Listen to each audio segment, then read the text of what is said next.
Alady 12 volana Oktobra, alady faharoa iatrehantsika ny lohahevitra manao hoe Mamoria vokatra ho an'ny Tompo iarahantsika amin'ny safify ka izy ireo no hitarika antsika ho amin'ny fanimpom-pivavahana androany.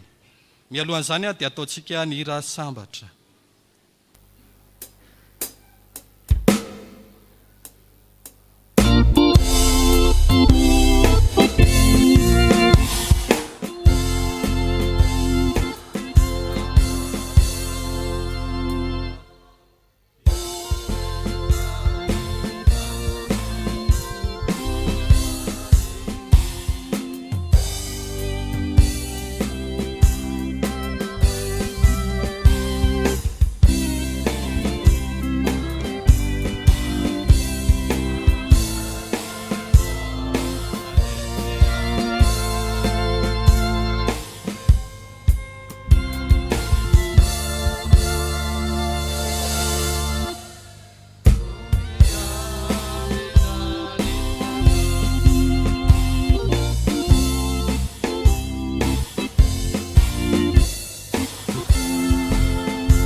Dia mbola ho amitombona aminareo ny ry havana fahasoavana sy ny fiadanana avy amin'Andriamanitra Ray sy Jesosy Kristy Tompontsika. Andeha isika hisaotra sy hanome voninahitra ny anaran'Andriamanitra. Dia ny salamo fa 7:100 dia raisina manindininy fa 7:20 ka hatramin'ny fa 7:20. Salamo fa 7:100 ny andininy fa 7:20 ka hatramin'ny fa 7:20. Rehefa hita izany ry havana dia andeha isika rehetra hiaraka maka izany amin'ny anaran'i Jesosy Kristy Tompo manao hoe: voay ny vavahadin'ny fahamarinana aho, hiditra eo aho ka hideran'i Jehovah. Ity no vavahadin'i Jehovah, ny marina no hiditra eo. Hideranao aho fa efa namaly ahy ianao ka efa famonjena ahy. Ny vato izay nolavi ny mpanao trano no efa tonga fehizoro indrindra. Avy tamin'i Jehovah izany ka mahagaga eo imasontsika.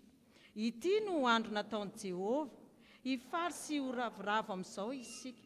Mifona aminao aho Jehovah, vonjeo e. Mifona aminao aho Jehovah, ambino e. Hotahinana izy avy amin'ny anaran'i Jehovah. Avy ao an-tranon'i Jehovah no hitsofanay rano anareo. Andriamanitra Jehovah ka nampahazavantsika. Roiziko feny fanaty piravoravona na dia hatreo amin'ny tandroky ny alitara azy. Andriamanitra ianao ka hideranao aho. Eny Andriamanitra ka nandratra anao aho. Miderahan'i Jehovah fa tsara izy. Eny mandrakizay ny famindram-pony. Amen.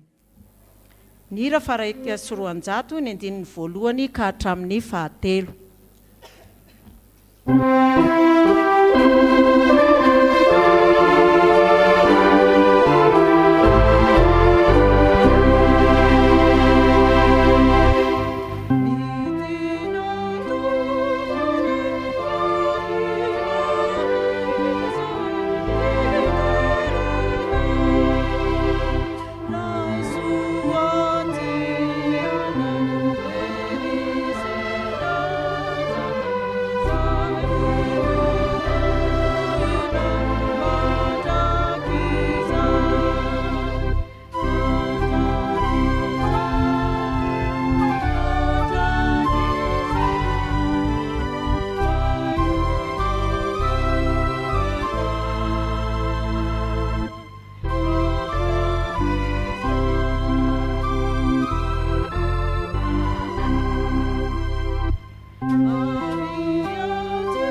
ivavaka isika tompoko. Andriamanitra izany ny salamo izay novakinay teo, ny hira ihany koa izay nentinay nankalazana nanomezana voninahitra ny anaranao. Andriamanitra tsara tokoa ianao sady mpanao ny tsara, ilay izy hatrizay ka ho mandrakizay. Misaotra anao izay tompo malala satria rehefa afaka namakivaky ny alina manontolo iny izahay, natory tahaka ny maty tao anatin'ny sahaliko ny fahafatesana, kanefa dia mbola nofoazonao indray namindranao fo ka natratra ty andro vaovao izay mbola tsy nidiavinay mihitsy teo amin'ny fiainanay. Namarina ny teninao tokoa ianao hoe ny famindram-ponao no mbola tsy nahalanindritranay. Misaotra Jesosy, afaka ny tantana sy mivimbina anay ihany koa avy any amin'ny tokantrano tsirairay izay nisy anay avy reto, tonga soamantsara eto amin'izao toerana izao, tsy hafa akory fa eto any vavahadin'ny lanitrao, anivozanay hery, ikatsahanay ny tavanao, anehoanay ny voninahitrao satria mendrika anao izany. Hoy ny teninao hoe izao olona noforoniko ahy izao no anambara ny fiderana, dia anambara ny fiderananao tokoa izay. Isaotra anao hanome voninahitra ny anaranao. Tompo, mivavaka izahay ho an'ny namanay izay tsy tonga eto amin'izao ora sy fotoana izao. Samy manana ny antony tsy natongavany teto. Ao ny mety manana olana, ianao ane ny hiditra ny tokantranon'izy ireo, amaly olana, anamaivana ny olana, ampahery ireny mpanomponao izay tsy afaka teto ireny. Ao kosa ny mety tsy salama Jesosy, mangetaeta fatratra nefa ny mba hiara io mibavaka aminay. Dia ianao Jesosy Kristy tompo ilay mpanasitrana ane no anendry ny loharanona retina, amongotra izay rehetra tsy nambolen'ny tananao. Ao kosa tompo raha misy azo ny fahalainana tsotra izao ka tsy tonga eto izy, dia ilay fanahy masinao ane no hirotsaka aminy, ampatsiahy azy ny amin'izao fiombona mbavaka izao, mba hatonga azy hiara-miombona amina eto indray amin'ny fotoana manaraka Jesosy. Dia izao fanompompivavana izao ny tompo, mba ho emboka manitra miakatra any aminao, vavaka tsara ho aroaparatsiana, ataonay ao anatin'ny fanetrentena, ataonay ao anatin'ny fotoritory sy mangorakoraka tokoa, ka izay ferehetra manelingelina anay tsy hanananay fifantohana ny amin'izao fanompompivavana izao, dia amin'ny anaranao Jesosy Kristy no andidina tsy androany izany, tsy hanakeritsana-pahefana eto fa aokany izay tompo, mba tena hiatrika feno izao fanompompivavana izao. Aza velanao misy varim-bariana na ivoaka ny velany ka ho lany andro any, eo ihany koa no mety hovariana na mety azo mifankapanahy hijery finday any amin'ny toerana rehetrarehetra misy azy any. Aza velanao atanteraka izany izy ireo Jesosy, fa aoka tena hivavaka izy eto hanome voninahitra ny anaranao. Dia mankasitraka indrindra tompo, fa mivavaka koa izahay ho an'izao volana ho an'ny sampana fifoazana eto amin'ny fiangonana izay misy anay izao, dia ho fifoazana tena mamoavoa tsara tokoa ane izay, ka tena ho mendrika anao izay, amoavoa mendrika ny fibebana na amin'ny teny na amin'ny fitondran-tena na amin'ny fihetsika, ka ho fahazavana manerana izao tontolo izao eto amin'izao fiangonana izao. Tsy adino koa tompo mivavaka ho an'ny sampana tsirairay avy izay velona eto amin'izao fiangonana izao, mba samy hotariany fananao masina ny sampana tsirairay avy, ka tena anderaka ny sitraponao tokoa, fa tsy hanala-baraka ny anaranao Andriamanitra. Izany mivavaka izany tompo, dia sitraka indrindra raha mbola ampiambonina amin'ilay vavaka nampianarinao manao hoe raina eo izay ny an-danitra, ho masinina ane ny anaranao, ho tonga ane ny fanjakanao, atao ane ny sitraponao ety an-tany tahaka ny eny an-danitra. Meonay ny izany nasahaza ao anay ary mamelà ny elokay tahaka ny amelanay izay meloka taminay, ary aza mitondra anay ho amin'ny fakampanahy, fa manafanay amin'ny ratsy, manao amin'ny fanjakana sy ny hery ary ny voninahitra mandrakizay. Amen.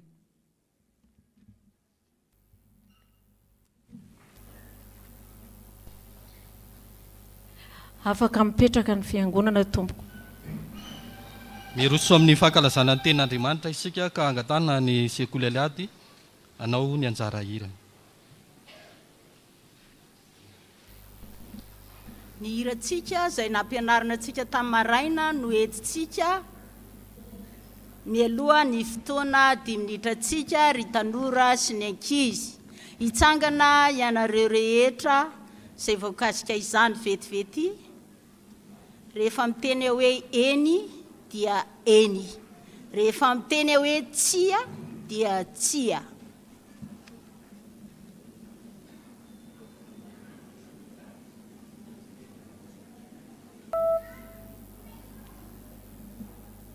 Tawari.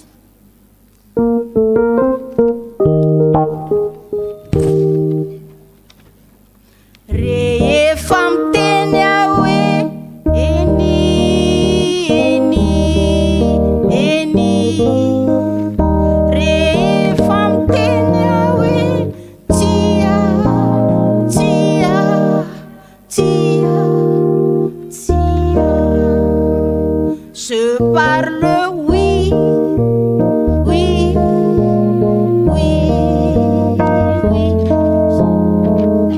Je parle non non non. Ivavaka isika. Tompo eto am-pitsanganana manoloana ny azo fijalianao. Ny tanora sy ny ankizy. Mitsoka manome voninahitra anao amin'ity maraina ity satria trapamonjena. Sotranao zay. Afaka manaiky hoe eny eo aminao ary tsy koa eo amin'ny satana fahavalo. Tompo dia misaotra ny fataterahany fotoana. Fanahy masino mampianara anay. Atonga anay tsy vilivily tokoa anao hoe tsia na eny fa rehefa eny dia eny tokoa ao aminao. Misaotra Tompo fa mpiaingo vavaka ianao aminao ny antanay sy anaovanay ny vavaka. Amen. Afaka mipetraka ianareo tanora sy ny ankizy. Raisitsika ny baibolitsika vetivety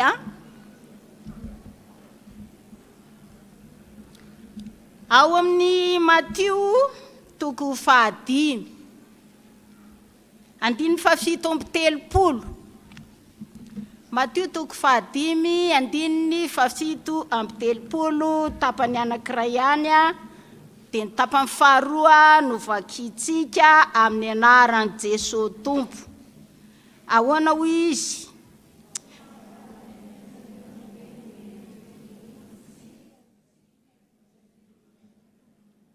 Zay magnitsy. Rehefa eny araky ny hiratsika teo ary nareo rakizy mahay nareo ve efa nare fionjatovo na fitenenan'ny ankizy eny an-dalana manao hoe koratsy zefako. Efa naheno moa tataraiko zavatra ary nareo Zao le izy. Nividy trano anankiray hony zefa tamin'ny rambola. Nividy inona aloha zany mihitsy. Rehefa nividiany ny trano dia mipetraka tao izy dia ozy rambola. Za mbola andalondalo aty aminao aty ihany zefa atoato. Dia hoy zefa manao hoe tsy efa nividiko ny trano dia tsy makaty intsony ianao rambola. Ozy rambola, zany hitondra zavatra ho anao dia raha hitondra zavatra ianao dia tsy maninona fa maka nisa ary aty dia tsy maninona akory. Zay efa nandahanao nefa nanaiky indray ny eviko. Dia nasiany fantsika rezatra anankiray teo an-dofandrinany zefa. Tenkapoany dia napetrany teo. Afaka herinandro dia niverina tao rambola dia ozy zefa androso aminao indray fa efa nanaiky ihany ianao. Dia nasiany fatim-balala tao anaty tranona fikasika nataony teo amin'ilay fantsika. Misaotra re rambola ozy zefa. Rovina indray ny tonga. Zay mamety amin'ny herinandro ara ozy. Verina izy tamin'ny herinandro nataony ngezangeza. Inandray ny netiny dia napetrany teo amin'ilay fantsika fatsiana teo an-dofandrinany zefa. Lasa izy naka saoana. Dia nataony tao anaty selofanina indray saoana. Somaro nisy fofona fa tsy ohatran'le valala teo. Ory rambola ohatran'ny nasisosiso le zavatra naterin-drambola taty amin'ny zefa taty dia hoy zefa hoe ka ianao nge efa nanaitsy hoe ho aty nefa ny ianao teo nanaitsy hoe tsy ho aty amin'ny manaraka andray farapara no avy hitondra kadô ngezangeza ho anao. Dia inona nataony rambola? Netiny avany ny fatina litsa tamin'ny gony. Maimbo sa tsy maimbo? Losy ty nataony ty rambola, lasa nitsoaka ny rifatra zefa. Lasa niza zany le tranony zefa aveo. Lasa ny rambola ambongadiny satria teo efa tsy nanaitsy hampiditra azy tao, nefa napiditra azy tao ndray. Zany le hoe mianahany zany. Efa rentsika zany rakisy fa hoe zany ny tantarany zefa hoe koratsy zefako. Dia aza manao an'izany tsony fa rehefa eny dia eny, tsia dia tsia. Ho an'Andriamanitra ny voninahitra hivavaka isika. Tompo, zany tantara kely zany indray no entinay manohana fampianarana ho an'ireto zanaka ho reto. Dia terizy izy tsy hivily hakaviana hakavanana fa tena anaitsy anao Andriamanitra hoe rehefa eny ny hanompo anao dia eny tokoa. Misaotra Tompo fa aminao ny antanay sy anaovanay ny vavaka amin'ny fotoana toy izao. Amen.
Maka ny teny soratra masina tsika tompoko. Izany dia hitantsika eo amin'ny mpanjaka voalohany. Mpanjaka voalohany toko 7:20. Raisina ny 21:20 ka hatramin'ny 7:30. Mpanjaka voalohany toko 7:20. Raisina ny 21:20 ka hatramin'ny 7:30. Rehefa hita izany dia hovakiana amin'ny anaran'i Jesosy. Ary dia nakeo amin'ny olona rehetra Eli ka nanao hoe mandra-pahoviana no irosaina ianareo, raha Jehovah no Andriamanitra manara azy, fa raha Bala kosa dia manara azy. Fa ny olona tsy namaly azy akory.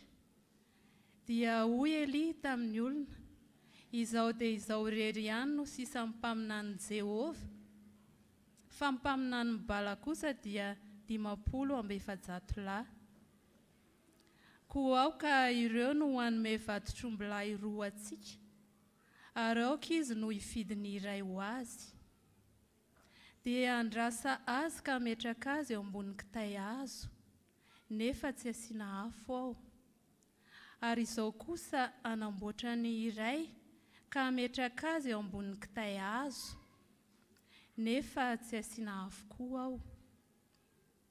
Ary miantso ny anarany Andriamanitra reo ianareo, ary izao kosa iantso ny anaran'i Jehovah. Koa izay Andriamanitra mamaly amin'ny afo, dia aoka izy no Andriamanitra.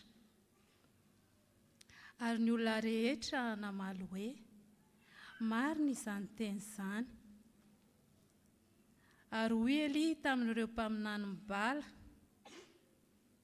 mifidiana vatotr'ombilahy iray ho anareo, ka dia manamboara aloha ianareo, satria ianareo no maro. Ary miantso ny anaran'ny Andriamanitrareo, nefa aza asiana afo ao. Dia naka vatotr'ombilahy izay nomena azy ireo, ka nanamboatra azy, dia niantso ny anaran'ny Bala hatramin'ny maraina, ka mandrapita tao vovonan'ny andro izy nanao hoe, ry Bala, enoy izahay. Kanjo tsy nisy nanoina na namaly akory. Ary ninjakinjaka tamin'ny alitara izay nataony izy.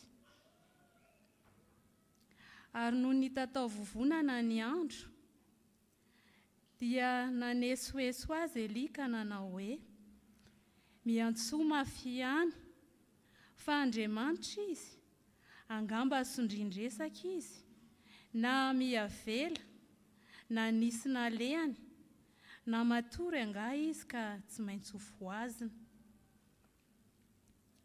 Dia niantso mafy indray ireo sady nitetika ny tenany, araka ny fanaony amin'ny sabatra sy ny lefina mandra-pahalohatra ny tenany. Ary na dia efa nitsidika aza ny andro, dia mbola naminany ihany izy hatramin'ny fotoanany fanantitra hariva, nefa tsy nisy nanoina, na namaly, na niaino azy akory. Ary hoy Eli tamin'ny olona rehetra, manatona dia nanantona azy ny olona rehetra. Ary Eli namboatra ny alitaran'i Jehova izay efa rava, ka naka vato 12, araka ny isan'ny firenen'ny zanak'i Jakoba, izay niavian'ilay tenin'i Jehova hoe, Israely no anaranao. Ary izany vato izany dia nataony alitara ho an'ny anaran'i Jehova. Ary nanao ady kely manodidina ny alitara koa izy, izay mifafoan'ny zavatra indrony famarana. Ary nandahatra ny kitay hazo izy, dia nandrasa ny vatotr'ombilahy ka nametraka azy teo ambonin'ny kitay hazo, dia nanao hoe, fenoy rano sy ny efatra, ka hidino amin'ny fanatitra dorana sy ny kitay hazo. Dia hoy koa izy, ataovy indray izany, dia natao indray. Ary hoy koa izy, ataovy indray koa izany, ary dia natao indray koa. Ary ny rano nikorotsaka nanodidina ny alitara, ka nofenoiny rano koa ny ady kely. Ary nohony tamin'ny fotoanany fanatitra hariva, dia nanantona Eli mpaminany ka nanao hoe, Jehova, Andriamanitry Abrahama sy Isaka ary Israely, aoka ho fantatra an'io fa ianao no Andriamanitra amin'ny Israely, ary izao no mpanomponao. Ary araka ny teninao no efa nanaovako izao zavatra izao. Mianoa ahy, Jehova, mba ho fantatry reto olona reto fa ianao ny Jehova no Andriamanitra, ary ianao no mampiverina ny fony indray.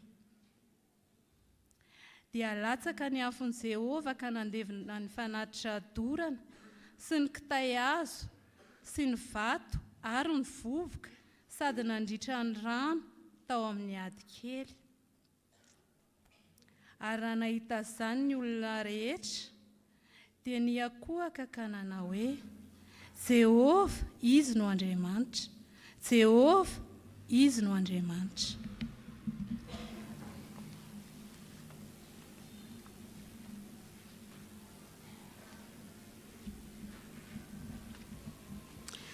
Asan'ny apôstôly, toko 5:10, andininy 70 ka hatramin'ny 5:30. Asan'ny apôstôly, toko 5:10, raisiny eo amin'ny andininy 70 ka hatramin'ny 5:30. Vakina amin'ny anaran'ny Tompo. Ary rehefa nalefana izy ireo dia nidina nakany Antiokia, ary namorony olona maro izy dia nantolony ilay epistily. Ary noho ny efa namaky izany ny olona dia nifaly noho ny anatra tsara. Ary satria mpaminany Joda sy Silasy dia nampirisika ny rahalahy tamin'ny teny maro izy ka nampahery azy. Ary rehefa nitoetra elaela teo izy ireo dia nampandehan'ny rahalahy soamatsara ho any amin'izay naniraka azy. Ary Paoly sy Barnabasy kosa nitoetra tany Antiokia dia nampianatra sy nitory ny tenin'ny Tompo izy roa lahy mba amin'ny maro koa.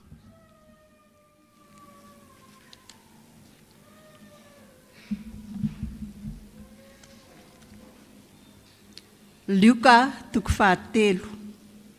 Luka 7 dia raisitsika eo amin'ny andininy 15 ka hatramin'ny 20. Rehefa samy nahita dia ho vakitsika eo am-pitsanganana.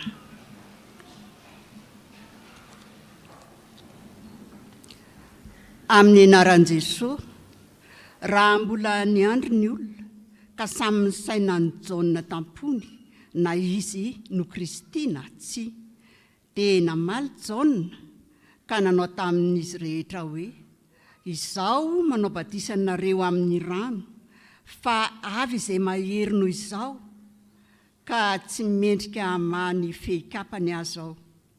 Izy no hanao batisanareo amin'ny fanahy masina sy ny afo. Eny an-tanany fikororoany hanadiovany tsara ny ao am-pamilony ka hanangona ny vary ho any amin'ny sompony, fa ny akofa sy milolo ho dorana amin'ny afo tsy azo vonoina. Ary fananarana maro hafa koa no toriany tamin'ny olona. Amen. Ray masino manamasinanay amin'ny fahamarinana, ny teninao amin'ny fahamarinana. Amen.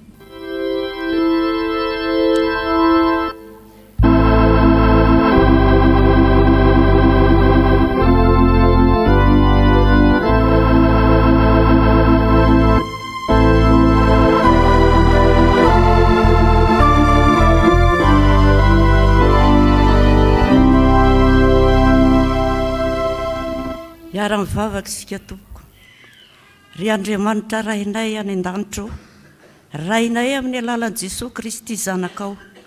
Misaotra anao zahay satria mbola nomenao izao fotoana izao indray, nafahanay namaky ny teninao, dia ny teninao teny fiainana izay entinay mamakivaky ny fiainanay manontolo, ary tsy ho anio ihany Tompo, fa hoentinay mitety ny fiainanay mandritra ny androm-piainanay rehetra. Ko mangataka ny fanahy masinao izahay, hirotsaka amin'ny tsiraray avy, ary izay feo tsy avy aminao dia aoka tsy horenay afa-tsy ny feonao rery ihany. Dia mangataka aminao koa izahay ho an'ny mpanomponao izay hitondra izany teny izany, ny fananao masina koa ny hirotsaka aminy mba azahoany mametraka ny teny izay aloky ny vavany araka ny sitraponao. Dia amin'ny anarantsonao Jesosy Kristy Tompo sy mpamonjy anay no anaovana izany vavaka izany. Misaotra Tompo. Amen. Amen.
mahazo toerana ry ava.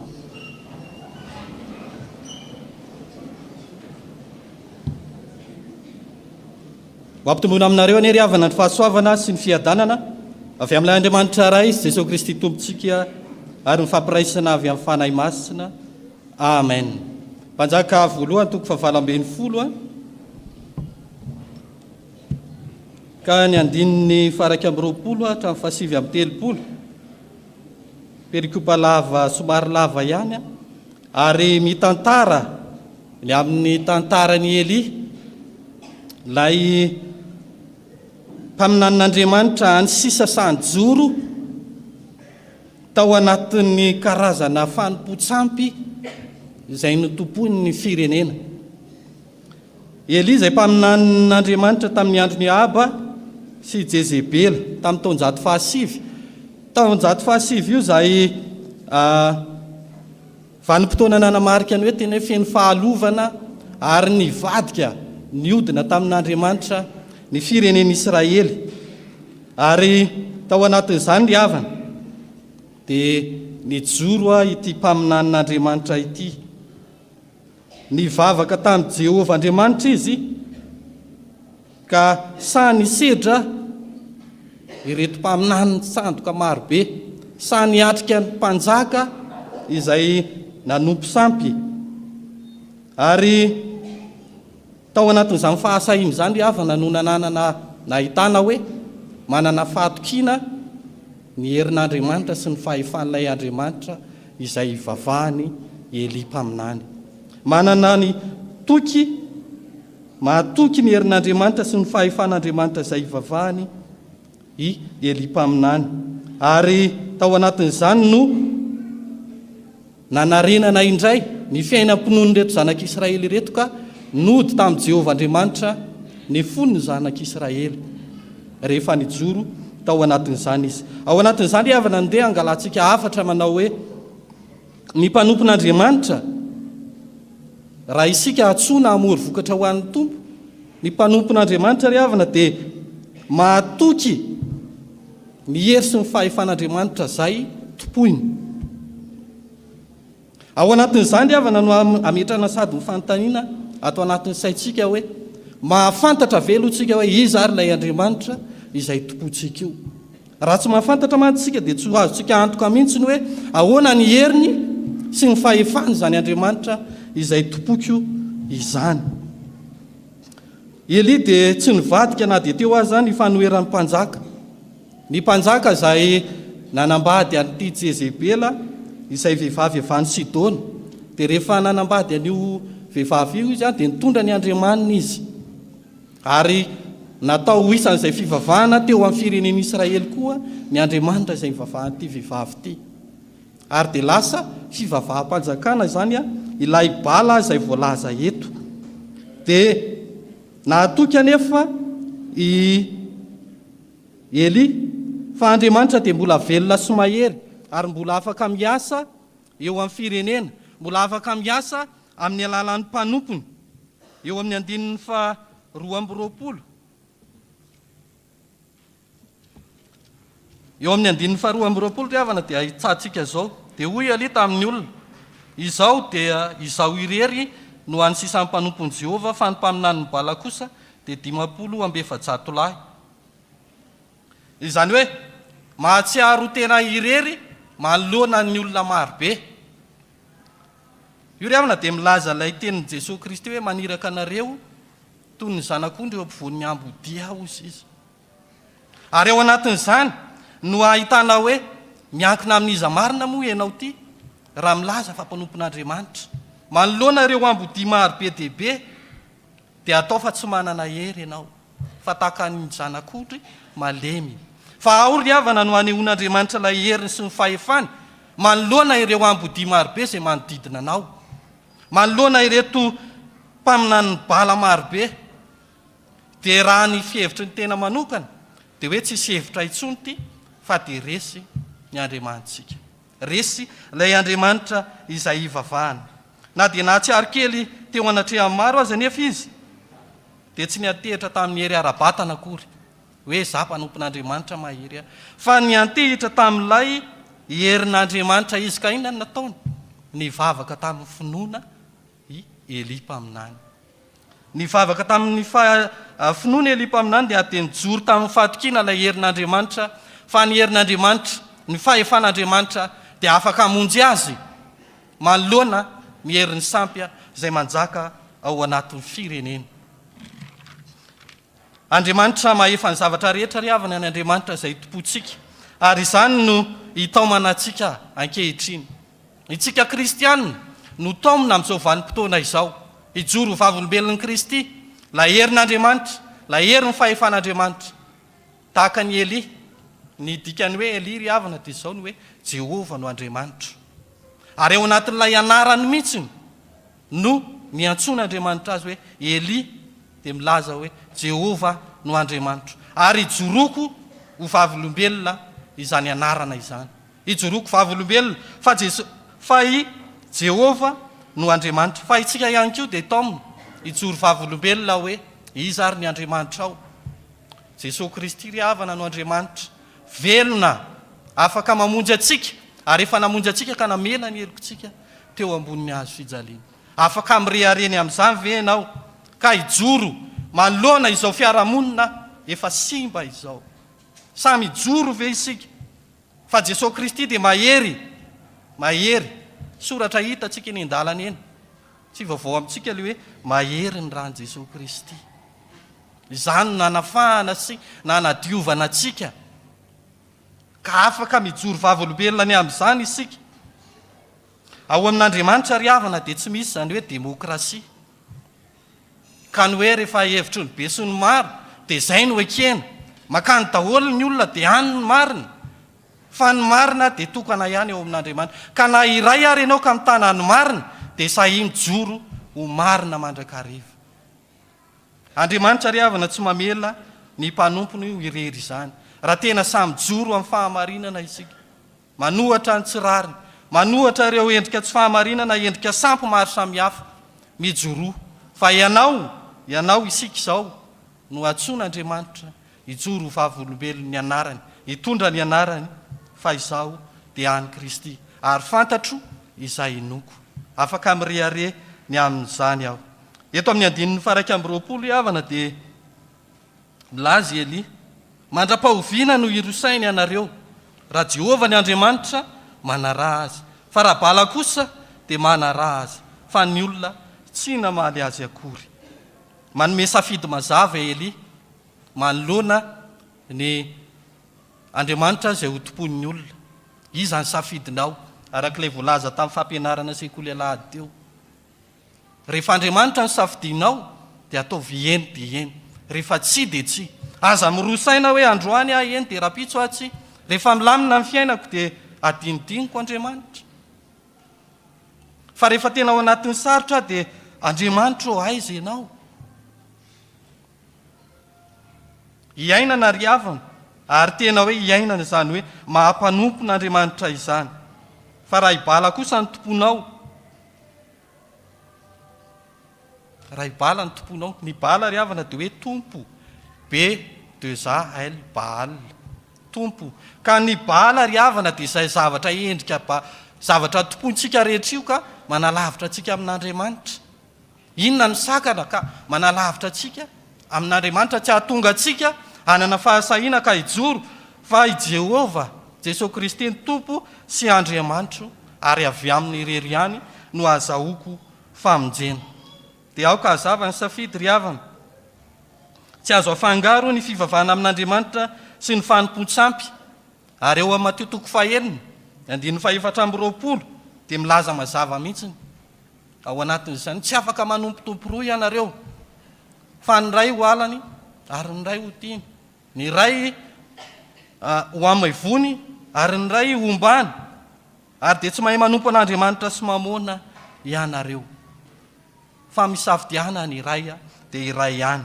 Tahaka ny Josoa ry havana, Josoa 4:20 any, milaza izy manao hoe safidinareo anio izy izay ho tomponareo, fa raha izaho kosa, raha izaho sy ny ankonako dia hanompo an' Jehova izahay. Manompo an' Jehova, misafidiana ny tsara, misafidiana ny fiainana ry havana, dia hijoro vavolombelona izany finoana anananao izany. Atsapana hoe atraiza tokoa reny fahatokianao an'Andriamanitra, atraiza ny fahasahinao mijoro vavolombelona, fa mahery tokoa ilay Andriamanitra izay vavahanao. Fa na dia miala azy, miala aminao azy zao rehetra zao, misy angery havana e, dia samy mihitsy milaza hoe tsy isan'ny fianakaviana intsony ianao satria manino tsy mamadi-drazana. Arina ho isan'ny fianakaviana satria tsy mamadika intsony. Efa samy joro vavolombelona ny amin'ny finoany, dia aza kivy ry havana ny amin'izany, aza miova, fa tsy ny fahamaron'ny olona akory hoe any ny marina, hoe any ny betsaka mpanaraka dia any ny marina, fa mijoroa amin'ny finoana. Fa tahaka izany ake Jesosy. Jesosy tao anatin'ny asany rehefa tena nanomboka amin'ny fanenjehana, miala tamin'ny daholo ny olona fa izy rery sisany teo.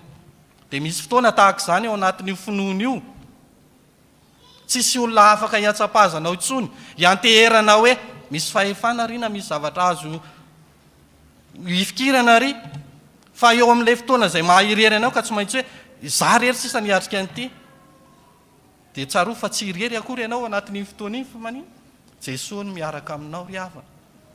Eo amin'iny fotoana izay mampalemy ianao indrindry mihitsiny, ao amin'ilay fotoana izay mahatena hoe atsapana hoe tena malemy ahy, tsy vitako intsony ity, amin'izay fotoana izay no anehoan'Andriamanitra aminao ny heriny sy ny fahefany. Fa mpanompony ianao, efa nofidiana ianao, ka tsy mba ho ariny na oviana na oviana. Dia matokian'Andriamanitra ry havana, aseho hoy ho hitany maro hijoroa vavolombelona, fa izao dia any Kristy. Dia eo amin'ny 130 sy ny 230. Ary hoy elia tamin'ny olona, manatona ahy dia nanantona azy ny olona rehetra, ary elia nanamboatra ny altaran'i Jehovah izay efa rava, ka naka vato 240 araka ny isan'ny fireneny zanak'i Jakoba, izay niavian'ilay tenin'i Jehovah hoe Israely no anaranao. Eli nanangana indray nanorina indray le altara, nanorina indray le altara. Ny altara eto ry havana dia izao mariky ny fanatrehan'Andriamanitra. Nanorina indray le altara izay ifandraisan'olona afaka hanatrehana an'Andriamanitra tamin'izany fotoana izany anaovana sorona. Teo zany Eli dia nanavao indray ny fanarenana ny fifandraisan'Andriamanitra sy ny olona. Izany hoe ny fijoroana vavolombelona ry havana dia ny ampifandraisana ny olona amin'Andriamanitra, ampiverenana ny olona indray amin'Andriamanitra. Ary izany no hidirantsika amin'ny tapany faharomana hoe ny mpanompon'Andriamanitra izay atsoina amory vokatra ho an'ny Tompo dia hitaona ny olona hiverina ao amin'ny Tompo. Eo amin'ny 130 hatramin'ny 730 no angalantsika izany. Ny mpanompon'Andriamanitra izay atsoin'ny Tompo amory vokatra ho azy dia olona mahataona, olona hiverina ho amin'ny Tompo. Rehefa nanamboatra io altara io Elia ho mariky ny fanatrehan'Andriamanitra araka ny voalaza teo, dia nanomboka nisy fanantenana satria nanantona ny olona. Ary ao anatin'izany ry havana dia tsy tamin'ny teny fotsiny ihany, fa tena nanao asa i Eli, naka vato dia nanorina indray ilay altara. Io tantara io ry havana re voalaza any amin'ny Josoany rehefa avy nipitan'ny Jordana ny zanak'Israely dia hoy izy mangala vato 20 avy eo amin'ny Jordana dia ataovy altara ho anareo ho marika fa efa napitanareo teto Andriamanitra. Altara fahatsiarovana ny fanatrehan'Andriamanitra sy ny fitondran'Andriamanitra, kanefa dia simba zany altara zany. Fa eto Eli dia namerina indray ny fifandraisan'Andriamanitra sy ny vahoakan'Andriamanitra izay efa rava ny fahotana, rava ny sampy tao anatin'izany. Ary rehefa nitsangana ny altara dia nanao vavaka tsotra tamin'ny finoana i Eli ao amin'ny 930. Ary noho tamin'ny fotoana ny fanatitra hariva dia nanantony Eli mpaminany ka nanao hoe Jehovah, Andriamanitra Abrahama sy Isaka ary Israely, aoka ho fantatra an'io fa ianao no Andriamanitra amin'ny Israely, ary izao no mpanomponao, ary araka ny teninao no efa nanaovako izao zavatra izao. Vavaka tsotra sady fohy kanefa amin'ny finoana satria ry havana ao anatin'ny filazana ny hoe Andriamanitra Abrahama, Isaka ary Jakoba ary Israely. Dia finoana filazana fa ilay Andriamanitra izay ninona dia Andriamanitra Abrahama ary mbola tsy miova fa mbola ho an'ny taranaka amin'ny fandimby aty aoriana. Ary ho antsika rehetra ihany koa dia afaka milaza izany isika fa ny Andriamanitsika dia Andriamanitra tsy miova amin'ny heriny sy ny fahefana, afaka hitarainana amin'ny fotoana rehetra, afaka hatsoina amin'ny fotoana rehetra. Vavaka tsotra tahaka izany ry havana, kanefa tamin'ny finoana no nataon'ny Elia dia inona ny zavatra niseho? Latsaka ny afo. Latsaka ny afo avy any an-danitra. Ary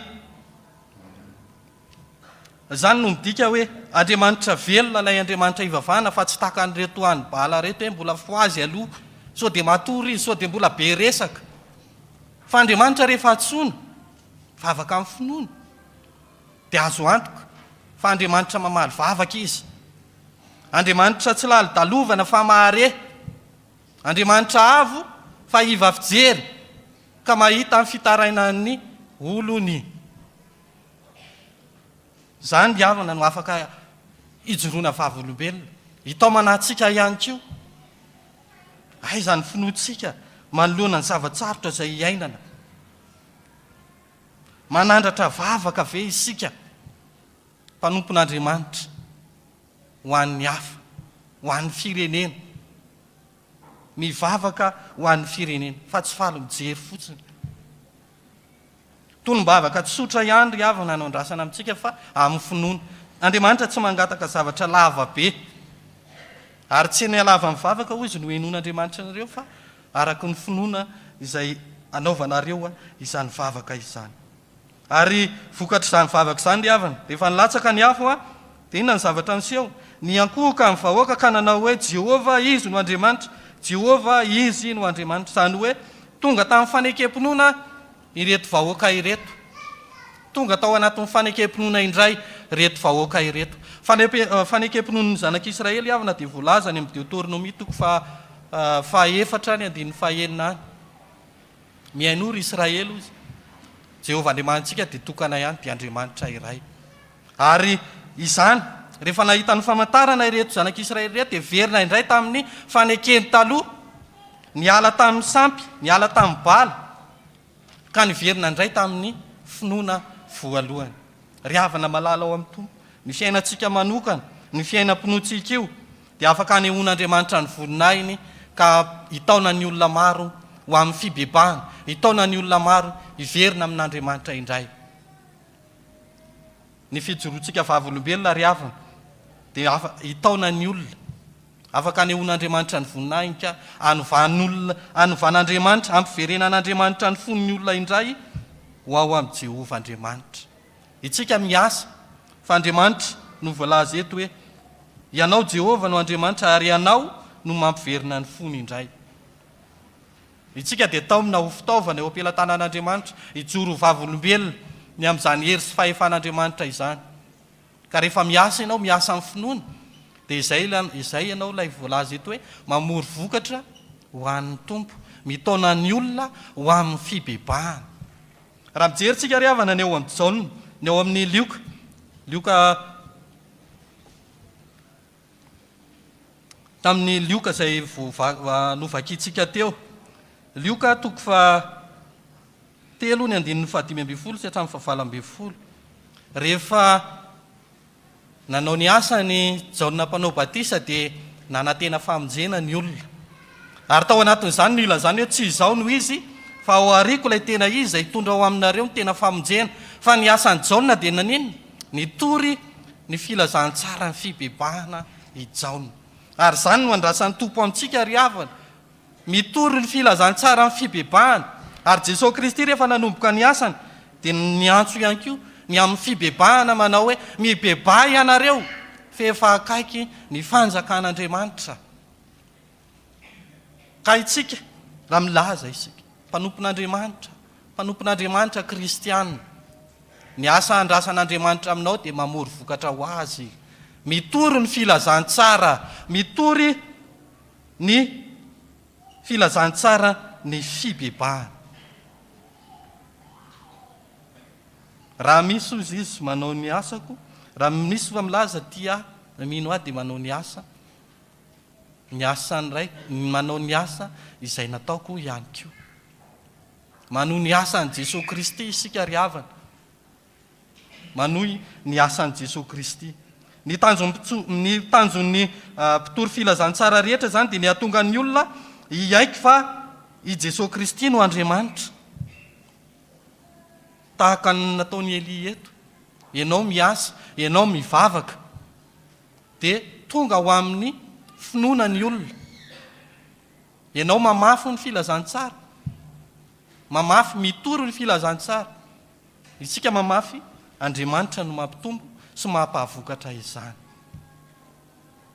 Dia mety eza ry havana, manao ny antso ny tompo, miantso anao, miantso atsika ny tompo.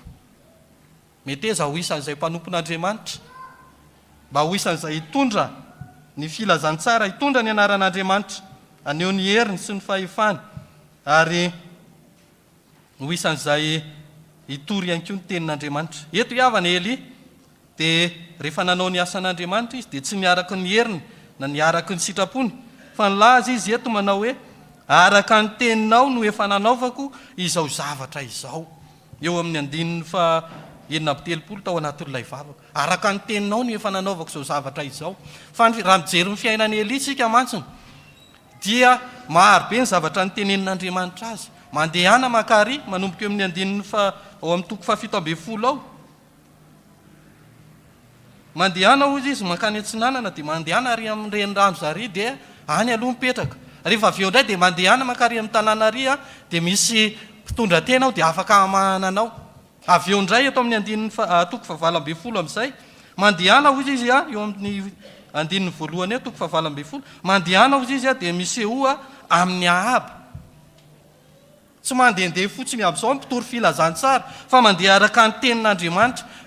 Fankatoavana ny tenin'Andriamanitra no azahoana fahombiazana ao anatin'izany fitoriana filazantsara izany. Voalaza teo ao anatin'ny fahalemena, ny hery koa izy ny tompo dia tanterahana amin'ny fahalemena. Ao anatin'ilay fahalemena no hanehoan'Andriamanitra ny voninahiny aminao, mba tsy hatonga ny firiariana. Dia mitaona antsika ry havana ny tenin'Andriamanitra. Ny fitoriana ny filazantsara dia fanirahana dia fankatoavana ny tenin'Andriamanitra. Ao amin'ny Jakoba ry havana dia iarahantsika mamaky ny Jakoba toko 5.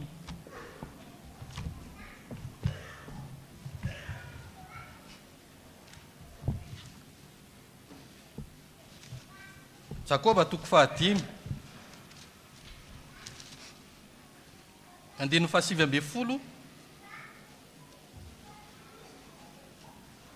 sy ny 20.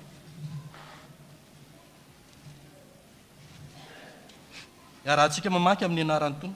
Ry rahalahiko, raha misy eo aminareo miala amin'ny fahamarinana, ary misy anankiray mampibebaka azy, aoka ho fantany fa izay mampibebaka amin'ny mpanota hiala amin'ny lalan'ny fahadisoany dia hamonjy fa na tsy ho faty sady hanarina eloka be. Amen. Zany ry havana no andrasan'ny tompo amintsika, tahaka ny Elia. Raha misy olona tsapantsika fa any amin'ny lalan'ny fahaverezana dia mijoroa vavolombelona, tao amin'ny namana ho amin'ny fibebahana, fa isan'izay manavitra fanahy tsy ho faty isika ao anatin'izany. Anarina hitondra famonjena ho an'ny hafa, hitondra famonjena ho an'ny firenena. Izany ny andrasan'ny tompo amintsika hoe mamoria vokatra ho an'ny tompo. Dia ny tenin'Andriamanitra ry havana, hiasa ny anatsika tsirairay avy, amoa avy zato eny, ka isan'izay amory vokatra be ho an'ny tompo ane isika, fa tsy ho kristianina tsotra fe izay fotsiny eny ihany, fa amory ka hamokatra vokatra ho an'ny tompo isika tsirairay avy zao. Feny ry havana, aoka isika ho toy any Elia, mahatoky amin'ny vavaka sy ny finoana ka hanehoan'Andriamanitra ny hery sy ny fahefany manoloana ny ady mamay izay atrehantsika ny amin'ny fitoriana ny filazantsara izany. Manangana ny altara efa rava ao am-ponin'ny olona, izany hoe manorina indray ilay fifandraisana amin'Andriamanitra, mampifandray indray ny olona amin'Andriamanitra, ary izay ilay voalaza hoe mahatonga ny hafa hiaiky anaiky fa Jesosy Kristy no tompo sy Andriamanitra. Koa aza matahotra ianao fa Andriamanitra rehefa miasa dia mampiseho ny heriny mihoatra lavitra noho izay takatry ny saina sy eritreretinao io. Afaka maneho ny voninahiny aminao ny tompo manao hoe tsy efa voalazako fa raha iny ianao dia ho hitanao ny voninahitr'Andriamanitra. Dia ho antsika rehetra riavana ny teniny ny voninahitr'Andriamanitra, voninahitra ho an'Andriamanitra irery ihany. Amen.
hivavaka isika.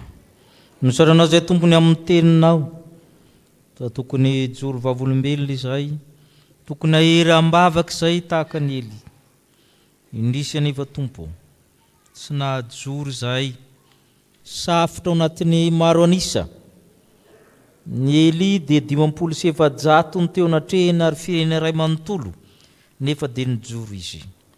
Izay na roso telo fotsiny azy dia efa menatra, dia efa misitrika tsy saha mijoro amin'ny maha-kristianina, tsy saha mitsangana amin'ny mahazanak'Andriamanitra. Mamindrafo aminay Tompo, mamila ny Elokay. Tsy maritra mivavaka izay, zara fa mivavaka, zara fa atao. Ary misy mihitsy ny olona tsy tia vavaka nefa milaza tena zanak'Andriamanitra. Mamindrafo aminay. Any karakotra aizina tahaka tamin'ny andron'ny zanak'Isiraely, ny firenena mitokantrano, izay ihany mitondra fampahoriana ao anatin'ny tokantranonay. Izay ihany mitondra fampahoriana amin'ny fiarahamonina, vokatra ny tsy fandraisana ndraikitray, la ny andro manome tsiny ny hafa. Mamindrafo aminay Tompo. Tsy tanteraka koa izay na tamin'ny fitena tamin'ny eritreritra. Raha manompo anao ary izay na amin'ny sampana na amin'ny toerana maro samihafa, dia fiatsaram-belatsihy, fanenjehana ny hafa, fizahazahoana, halatra, sy ny zavatra maro samihafa ny kendrenay. Fitiavan'ny tena, tsy mijery izay mampandroso ny fiangonana. Fa indraindray zary fitiavam-bola ny manjaka na amin'ny sampana na amin'ny toe-tsainy tsirairay. Mampianarana hivavaka ahery ambavaka, hivavaka mandrakariva, hivavaka tsy hitsahatra. Mampianaranay ampololotra ny fahamarinana, analinalina toy ny rano, ary ny rariny ho tahaka ny maridrefy, fanamboarana fitrano fanorenana. Eny Tompona ny tsarona ena ny tsy tsaronay, na ny anovanay, na amin'ny fahavalonay, dia hifonanay natrehanao. Tsy manana inana zay fa no Kristy irery ihany, dia mamindrafo mamela ny Elokay. Amin'ny anaran'i Jesosy Kristy Tomponay. Amen.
Andriamanitra mitsangana indray ny teny soamafaly fa mafa amin'ny fahotanao izy.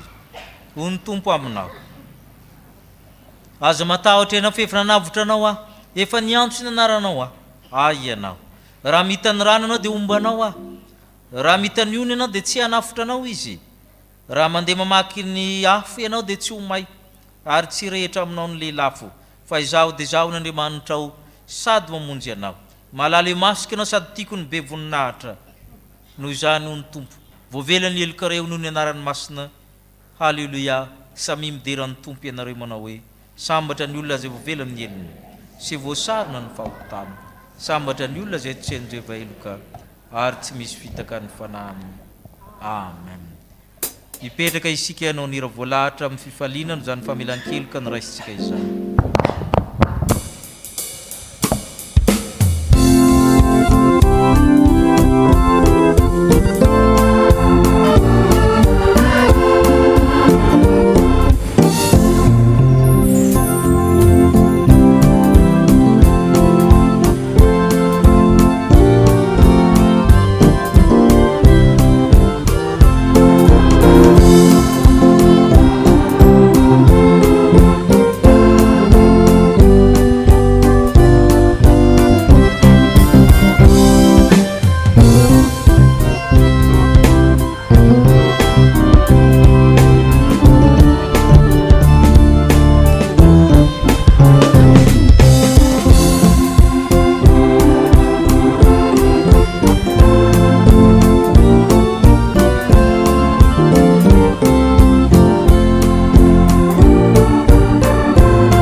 Iombona ivavaka sika ry hava.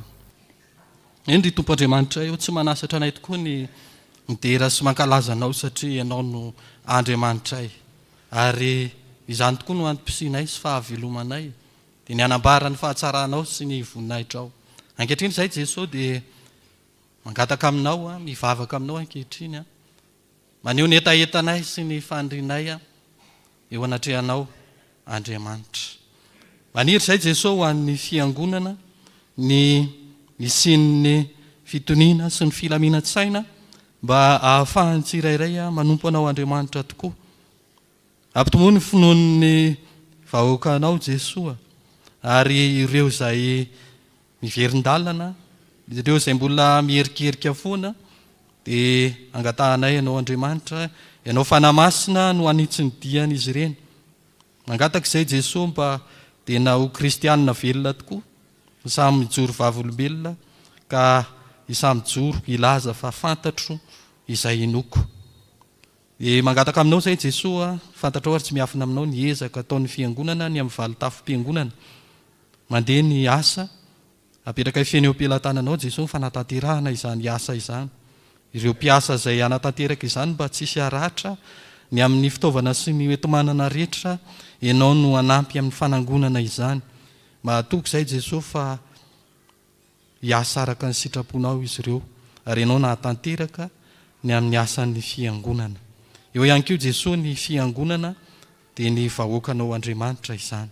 Mivavaka izahay mba hananany tsirairay hery sy tanjaka fahasalamana, hananany tsirairay ihany koa ny finoana velona, mba tsy ho fahazarana fotsiny ihany tokoa Tompo no hiantsona ny anaranao no anaovana ny fanekena isaka lahady izao, fa tena fanekena iainana tokoa ary ho saintsainina mandrakariva. Dia ho velona tokoa ny finoan'ny fiangonana Jesosy, ary ho fiangonana mandroso, ary ny ahafantarana izany hoe fiangonana mandroso izany dia fiangonana mahatoro ny filazantsara, mahataona olona maro ho ao amin'ny fanjakanao Andriamanitra. Dia izahay rehetra izao Jesosy vonina n'olo tena hanompo anao ka ho isan'izay hamaly ny antsonao. Tahaka ny antsonao ny mpianatra fa izay manao hoe tsy ho mpanarato-olona intsony ianareo fa tsy ho mpanarato-trondro intsony ianareo fa mpanarato-olona ho amin'ny fanjakan'Andriamanitra. Dia tovy araka ny teninao Tompo ny faniriana, ny antso izay efa nataonao ho an'ny tsirairay. Velomy ny antso ary ho an'ireo izay mbola misalasala Jesosy, ianao fanamasina no hamelona, ianao fanamasina no afo mandrehitra ny fitiavana ho am-pon'izy ireny, ka tsy hitarehetra fa hamaly ny antsonao Jesosy Kristy. Mivavaka izay Jesosy ho an'ny firenenay, ianao ilay mazava no irinay anarona ity firenenay ity ka handrakotra ny Espito. Ary izahay izay naitsonao ihany koa Jesosy, izahay no mazava ankehitriny tao aminao ijoro vavolombelona ka naparitaka izany fahazavana izany, hitondra fandriam-pahalemana, hitondra fiadanana. Mangataka izay Jesosy fitoniana sy filaminana, mangataka izay mazava lehibe, ianao Jesosy Kristy no herinay sy tanjakay, ko asehoy ato amin'ity firenenay ito Tompo ny voninahitrao. Ataonay fa Andriamanitra mamaly vavaka tokoa ianao, ka na ray na roa miantso ny anaranao dia tsy mba ataonao tsinitsinina izany. Fa Eli dia tahaka anay ihany, olombelona tahaka anay ihany, fa rehefa nahery mivavaka izy dia nitsahatra ny orana, ary rehefa nivavaka indray izy dia nilatsaka ny orana. Finoana tahaka izany Tompo no irinao iainanay. Dia mananteny izay Jesosy fa ampitombo finoana aty anatinay ianao ka anandratra vavaka izahay, vavaka amin'ny finoana, vavaka amin'ny loatra avy ao am-po, ka tsy amin'ny vava fotsiny ihany no inona ianao, fa amin'ny teny sy amin'ny fihetsika, amin'ny asa rehetra dia ho hitantaratra tokoa fa anao izahay. Ankehitriny ihany koa Tompo dia mivavaka izay ho an'ny mpanomponao izay na tsy ary fahasoavana, nandray fahasoavana taminao Andriamanitra, ary dia faly tokoa izy ireo satria dia notahinao ny ankohonany, isan'izay olombonjenao ary nanehoanao voninahitrao, dia nanolotra fitaovana napy ho an'ny fiangonana izy Jesosy lamba. Mankasitraka indrindra Tompo, ary ny fitahinao dia mbola ampirotsaka izany hatrany ianao ho an'ny olonao, ho an'ireo izay mahatsiaro tokoa fa Andriamanitra mpamaly vavaka ianao, Andriamanitra miaro ny olonao ianao, tsy mamela ho irery tokoa ianao Jesosy. Dia raisy Tompo ny saotra sy ny dera tolony ho anao, ary dia ny rinay Jesosy izay rehetra izao ihany koa dia mba hijoro vavolombelona tahaka izany, hatsiaro ny fahamarinana, hatsiaro ny famonjena izay efa nataonao teo amin'ny fiainanay, ka tsy avelanay ho zava-poana nandalo fotsiny ihany ireny, fa hijoroanay vavolombelona. Maro Tompo ny tianay angatahana aminao, fa ao ianao ilay mahalala ny hevitra heverana anay, mahalala izay mihoatra, mahalala ny soa sy mahatsara anay ianao, ary izany indrindra no anakinanay ny fiainana eo am-pelantananao. Ireo mpianatra, ianao no anakinana izany, ny amin'ny zaza madinika maro samihafa, ny lehibe, ny tanora, ianao no hanomana ny hoavy ny tsirairay Jesosy, ary mahatoky izay fa Andriamanitra marina ianao ka mijery ny fahamarinan'ny olonao, ary kanefa ihany koa tsy araka ny fahamarinanay no hitsarananay Jesosy, fa araka ny famindraponao Andriamanitra no irinay andraisanao anay.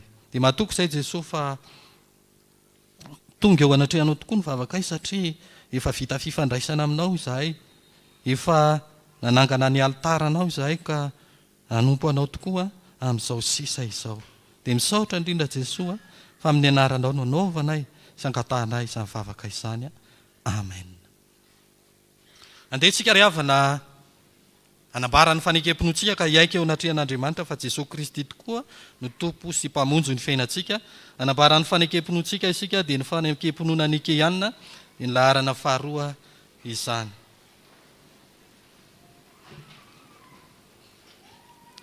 Isika mino an'Andriamanitra iray tsy toa, mpanao ny lanitra sy ny tany, ary ny zavatra rehetra na ny hita na ny tsy hita, ary an' Jesosy Kristy Tompo iray, zanaka lahy tokan'Andriamanitra, nateraky indray talohan'izao rehetra izao, ny mazava avy amin'ny mazava, Andriamanitra tokoa avy amin'Andriamanitra, nateraka fa tsy natao, miray amiray amin'ny zavatra rehetra.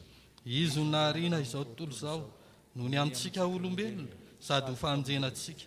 Dia nidina avy tany an-danitra izy, ary nataony fanahy masina nofo avy tamin'ny Maria Virjine, dia tonga olona izy. Ombona teo amin'ny hazo fijaliana ho fanavotana antsika, tamin'ny nanapaham-pony Tompilato izy. Maty izy ka nalevina, nitsangana tamin'ny maty tamin'ny andro fahatelo, arak'izay voasoratra izy. Niakatra ho any an-danitra izy, ary mipetraka eo an-tanakavanany iray. Avy any ny aviany indray amin'ny voninahitra, tsara mivelona sy maty, ary mandrak'izay ny fanjakany. Isika mino ny fanahy masina, Tompo sady mpamehy aina, izay avy amin'ny Ray sy ny Zanaka, ka hitsaoana sy ankalazaina miaraka amin'ny Ray sy ny Zanaka. Izy dia niteny tamin'ny vavany mpaminany. Isika mino ny fiangonana iray, masina, miorina amin'ny fanambaran'ny apôstôly, ary manerana izao tontolo izao. Isika manaiky mibatisa iray ho famelan-keloka, sady manantena ny fitsanganan'ny maty, ary ny fiainana mandrakizay. Amen. Mahazo toerana isika. Aorian'ny feonkira foya dia roso amin'ny vaovaon'ny fiangonana isika.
Ho aminareo izay amin'ny Kristy any fiadanana, hatramin'ny andron'ny razanareo dia efa niala tamin'ny didiko ianareo ka tsy nitandrina azy. Miverena amiko dia mba hiverina ho aminareo kosa aho, hoy Jehovah tompony maro. Malaki 7:7. Toy izao indray amin'ny vaovao iray tamin'izao maraina izao. Vaovao avy any ivelany. Fiangonan'i Jesosy Kristy eto Madagasikara, mahefabe mandrakariva amin'ny asan'ny Tompo. Fanasana. Ny foibe 𝗧𝗥𝗜𝗜 dia faly manasa antsika mpianakavin'ny finoana, hoeny amin'ny 𝗧𝗥𝗜𝗜 amboy malaza firaisana kanana vaovao, synodam-paritany Antananarivo Atsinanana. Ny alahady 7 volana Oktobra manomboka amin'ny 10 maraina. Fanompom-pivavahana ho fitondrana am-bavaka sy fametrahana amin'ny fomba-piangonana ireo tompon'andraikitra rehetra voafidy hitantana ny 𝗧𝗥𝗜𝗜 mandritra ny 9 taona.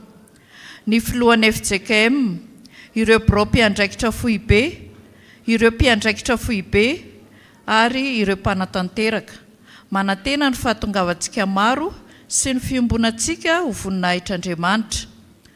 Noho izany ry havana dia manasa antsika sampanasa fikambanana, manasa solotena 2 isak'ireo voatona ireo andeha hanatrika an'io fotoana io. Ny fisoratana anarana dia mifarana ny alarobia 15 volana Oktobra ao amin'ny sekretariat. Fiaingan'ny fiara iombonana izay karakarain'ny fiangonana kosa dia amin'ny 7 maraina. Amin'ny 7 maraina azafady. Ny fiofanan'ny dekona sy ny loholona iraisan'ny chapelle militaire rehetra izay ataony sabotsy 17 volana Oktobra manomboka amin'ny 7 maraina ka hatramin'ny 4 izay atao eny Betafo Ambohimangakely. Ny fiaingana eto am-piangonana dia amin'ny 7 mitondra fitaovam-pihinanana sy fitaovam-piofanana. Misoratra anarana hatramin'ny alarobia 15 volana Oktobra any amin'ny sekretariat. Ny komity fankalazana ny sakafom-pifaliana noho ny 20 taona na ampitandrina any Andriamatoa Razakarivony Charlot Patricien Mivady izay toniany sampana Sekolelahady Foibe dia emotra ny 7 ny volana Novambra eny amin'ny espasy Iandy bypass. Ny ora sy ny toerana tsy miova ary ny fanasana sy ny tapakila izay efa voaraintsika dia mbola manan-kery hatrany. Ny Sampatia no manadio fiangonana ny zoma 17 ny volana Oktobra manomboka amin'ny 4:00. Handray fitenenana ny sekretera jeneraly ny fiangonana. Vaovao avy amin'ny sampana Sekolelahady. Misaotra an'Andriamanitra lehibe fa totosa soma tsara ny fivoriana izay niarahana tamin'ny komity ny maraina teo. Misaotra anareo rehetra izay tonga nanatrika izany. Ampatsiahivina ny mpampianatra, ny komity, ny ray aman-dreny ary ireo mpianatra 12 taona miakatra fa ho tanterahana amin'ny alahady heriny anio fa 7 ny volana Oktobra ny fivoriam-be izay andaniantsika ny 3:22 manomboka amin'ny 7 maraina ao amin'ny sous-sol. Manentana ny fahatongavantsika rehetra. Miverina ny mpianatra Sekolelahady rehetra manomboka ny 15:00 ho amin'ny famerenana ny fety Krismasy manomboka amin'ny 2 ora sasany hatramin'ny 5 ora. Amin'ny asabotsy 17 ny volana Oktobra ho avy izao ny fivoriam-ben'ny sampana Sekolelahady Foibe izay atao eny amin'ny Fofikry Lafy. Farafisoratana anarana androany any amin'ny Madame Mino na Madame Santatra. Amin'ny 7 Novambra ny rindrakira iarahana amin'ny tarika Ndrina Ramamonjy. Manomboka androany ny fivarotana ny tapakila. Misaotra sahady ny amin'ny fandraisanareo anjara. Ny fanasana dia 2 alina ariary, ny tapakila tsotra kosa dia 5 ariary. Ny sampanasa AFF finaritra. Ho fankatoavana ny 3T 2022 dia mijanona ny birao sampanasa sy ny komitiny sampanasa rehefa mirava izao fotoana izao. Manantena ny fahatongavantsika rehetra ho voninahitr'Andriamanitra. Sampana mpanazava stily. Ny alahady 7 ny volana Oktobra ho avy izao no anatanterahana ny fivoriam-be ho fanaovana jeritodika sy fandaniana ny 3T ny sampana. Antsoina anatrika izany ny Kapé, ny Sakaiza, ny ray aman-dreny biazina, ny mpiandraikitra ary ireo biazina feno 12 taona. Manomboka amin'ny 3 ora-torankandro ny fotoana aoka isika ifampilaza. Mijanona isika aoriana amin'ny fotoam-pivavahana anio andamina izany fotoana izany sy ny fandehanana any Manjakandriana. Sampana Safifa finaritra. Antsoina ny mpikambana rehetra ny 20 Oktobra ho tonga anapaka ny 3T. Manomboka amin'ny 2 ora aoriana amin'ny fotoam-pivavahana. Mitondra fitaovam-pihinanana sy vary. Ny komity sosialy finaritra. Antsoina isika vomera sosialy isa-tsampana hijanona vetivety aoriana amin'ny fotoam-pivavahana. Sampana Dorcas finaritra. Ny sampana Dorcas dia mivory manapaka ny 3T ny sabotsy 15 ny volana Oktobra ho avy izao tontolo andro manomboka amin'ny 7 ora maraina. Mitondra fitaovam-pisakafoanana isika rehetra. Manantena ny fahatongavantsika rehetra amin'izany. Voninahitra ho an'Andriamanitra irery ihany. Rakim-pisaorana. Atolotra ho an'ny fanatsarana ny anatin'ny fiangonana sy atolotra ho an'ny pasteur Mikael. Izay indray ry havana vaovao voaray tamin'izao maraina izao, voninahitra ho azy irery ihany.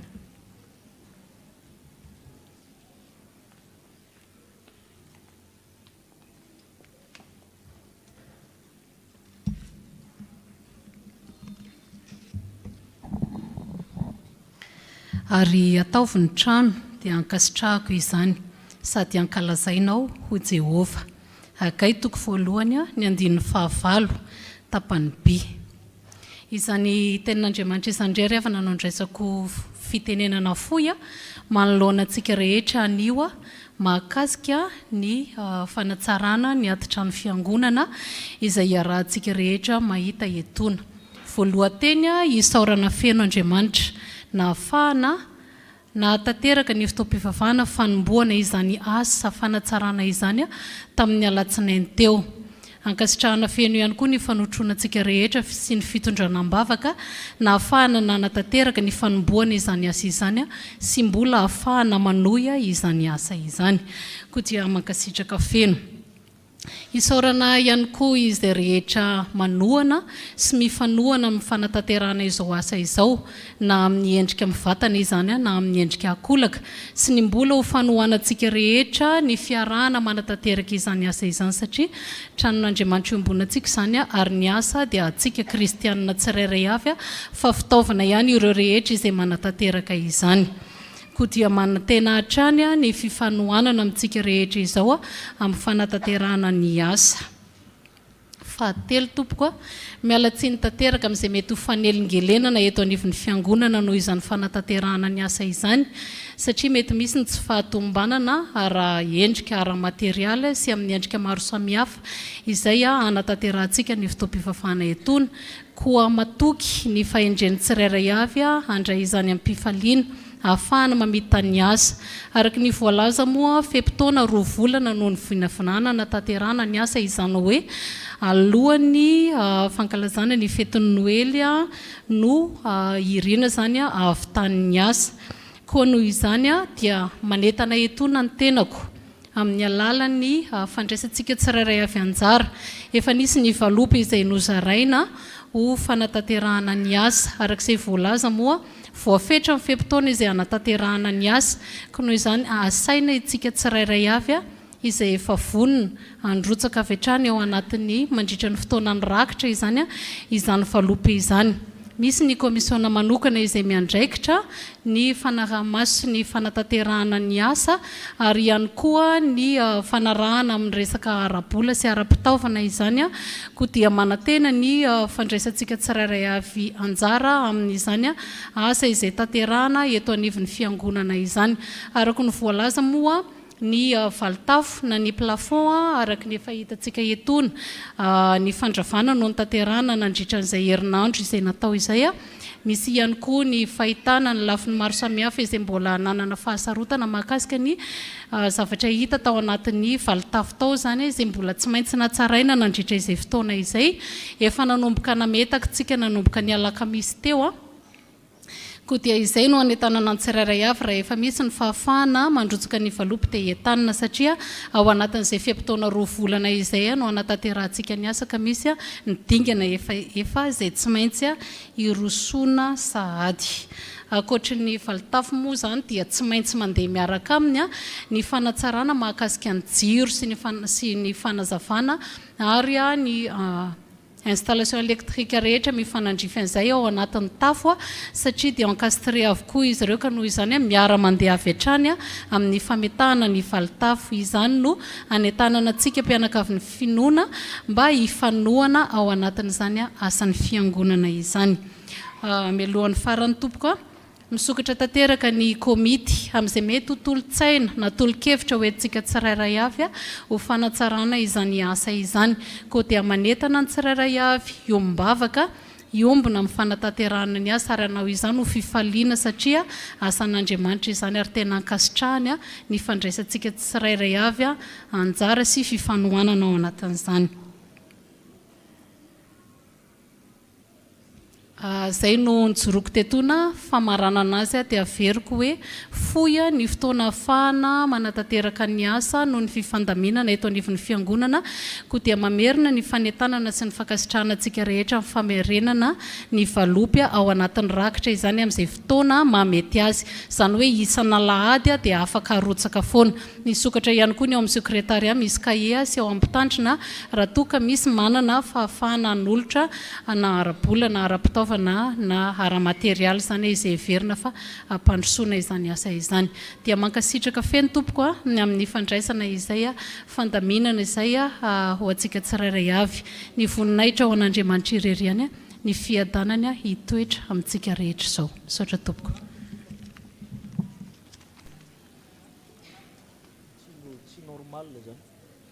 Tokony misy dekona mitondra arina andatsahana an'ilay valopy an'izay anao an'ilay valopy zany fa hafa ny rakitra, hafa ny valopy. Manentina antsika indray anjara amin'ny tranon'Andriamanitra. Misy lustre tokony vidina eo afaka mandray anjara tsika. Échafaudage métallique ny teny ilainy zareo dia ray ihany ny ampiasainy ao raha manana roa zareo tsika manana entrepreneur dia afaka mampindrana fa roa ny tena tsara zany.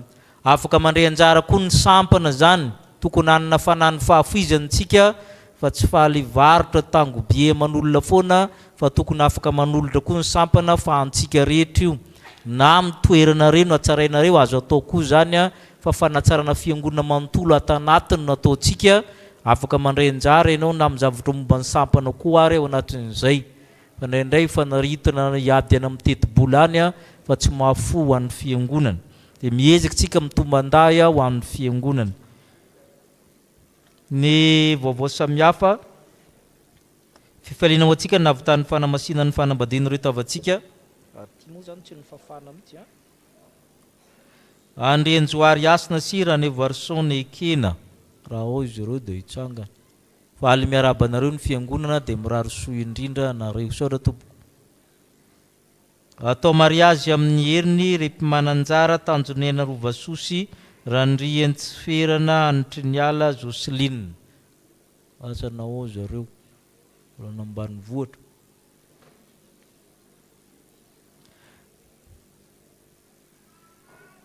Araka ny volaza teo zany dia nisy fianakaviana nanolotra lamba masina maitsomaitso amin'ny fiangonana araka ny volaza teo amin'ny fanahiny fahafoizana. Ao amintsika ao ny voma saotra tompoko ny lamba maitso zay azadonoana fa miloko inona moa nampiasaina moa izy io moa amin'ny inona moa amin'ny advento novambra farany novambra io zany. Dia ny voma zany ny atao hoe voma zany vonon'olona mpiara-mivavaka mbola tsy tena fiangonana zany fa izy koa zany efa tsy vondrom-bavaka itsony efa mivoatra efa manomboka misy brao mitatanazy sy ny sisa dia ho lasa fiangonana rehefa kelikely zay natao hoe vondron'olona miara-mivavaka. Da avy amin'ny talatan'ny volon'ondro zareo dia mangataka tolotanina amintsika amin'ny koba sy sosisa zay amidiny ao velany ao. Dia manantena ny fandraisantsika rehetra anjara mba fampandrosoana ny fiangonana. Nkasaina ho atokanana mpanefana ny sany tompo atokana nomenjana ary sandratra sy ary velo tahina valosoa gatana hiakitra ty zareo raha ao.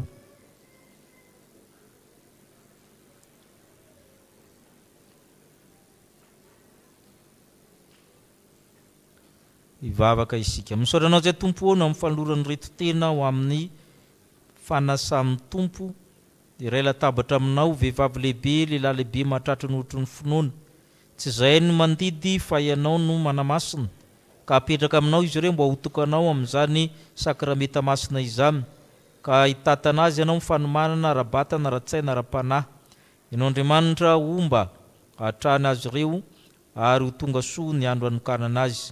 Ka ny fahasoavanao tompo hitoetra amin'izy ireo ilay latabatra amin'ny tompo. Misaotra tompo. Amen. Saotra tompo afaka mamonjy toerana.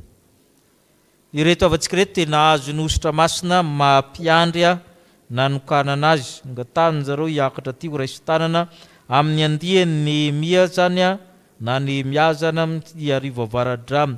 Ralvololona farasy randrenandrasana Michel.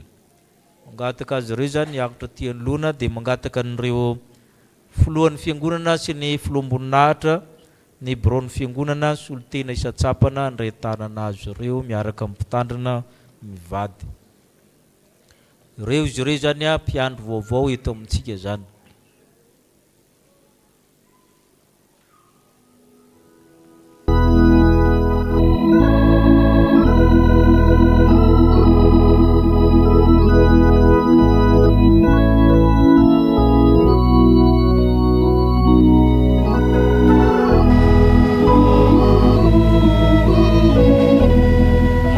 tsika va iroborobo ny asa atao fiandrasana ny ondry ary tena ifantoka amin'ny andron'ny ondry.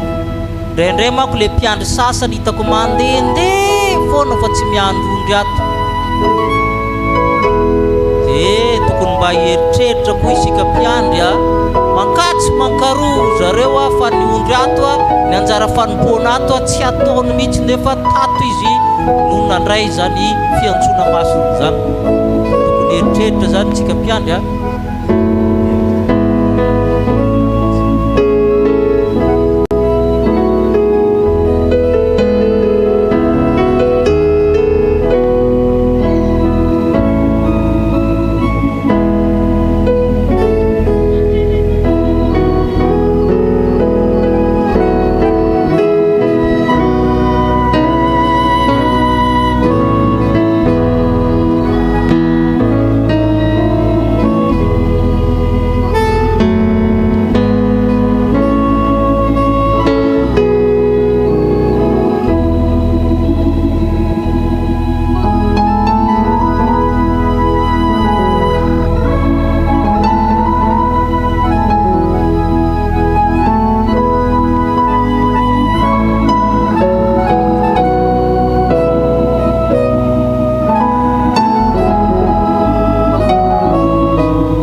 nandamina an'izany dia misy arona zany afaka mandehandeha eny androsahana valopy ho an'izay te handrotsaka valopy.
Yes.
marina izao fotoana zao isika ataontsika nira mialoha sy aoriany tsodrano.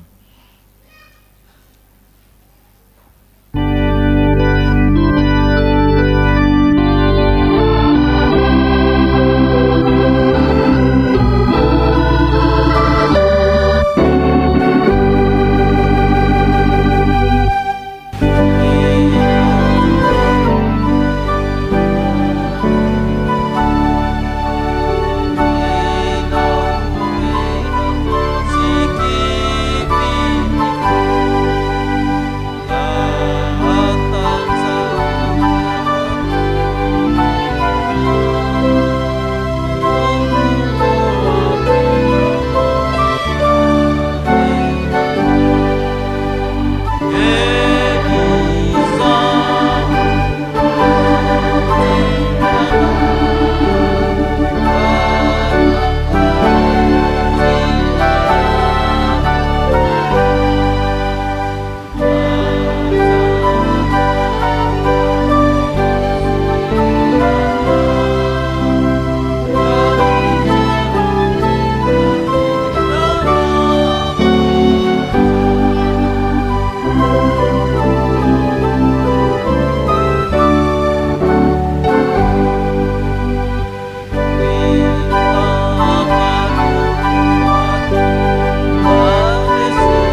manao rojombavaka isika ho an'ny firenena izaka na amin'ny 8 ka hatramin'ny 7 na amin'ny 5 ka hatramin'ny 9 zay manavarina anao zany a manao zay rojombavaka izay isika.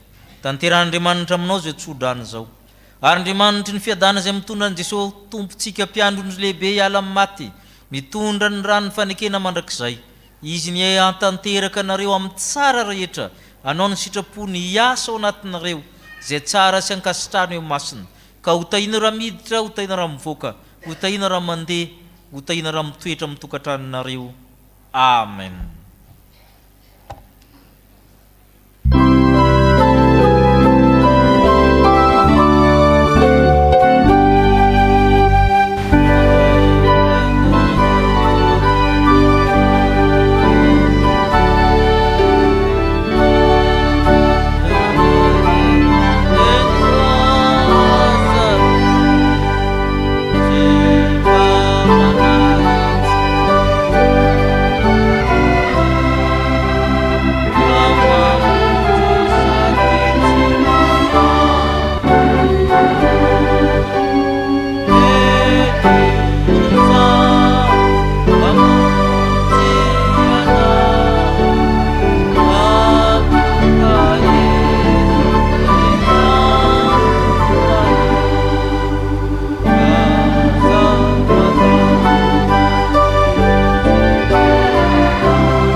Ivavaka mangina isika. Jehova izy no Andriamanitra, Jehova izy no Andriamanitra. Ho an'Andriamanitra ireneny voninahitra amin'ny anaran'ny Ray sy ny Zanaka ary ny fanahy masina. Dia mandehana amin'ny fifalian'ny tomponareo.